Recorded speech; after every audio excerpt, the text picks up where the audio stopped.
Over in the UK, the odds are not in the favor of British Prime Minister in his push to fulfill Brexit by October 31st with or without a deal. On Monday, Boris Johnson shut down Parliament after facing another significant setback. Soo-young has the latest. For the second time, British Prime Minister Boris Johnson failed to gather support from MPs to call for an early general election before he shut down Parliament on Monday night. Why are they conniving to delay Brexit in defiance of the referendum? The only possible explanation is that they fear that we will win it, Mr. Speaker. I will win it and secure a renewed mandate to take this country out of the EU.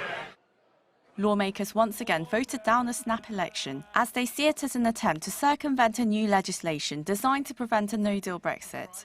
It requires the UK to delay the departure date to January 31st next year, unless MPs agree on an exit plan with or without a deal by October 19th.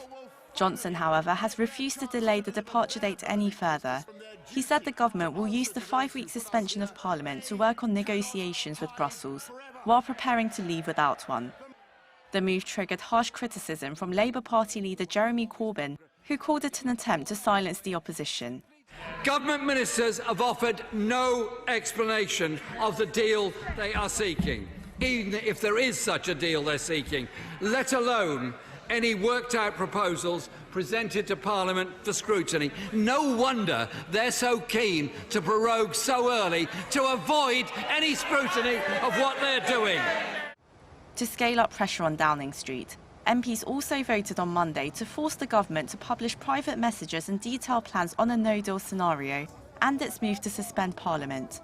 House of Commons Speaker John Bercow also announced his resignation, showing anger over the prorogation. After 10 years in service, Bercow said he'll stand down as Speaker and MP at the next election or on October 31st if there is no early election.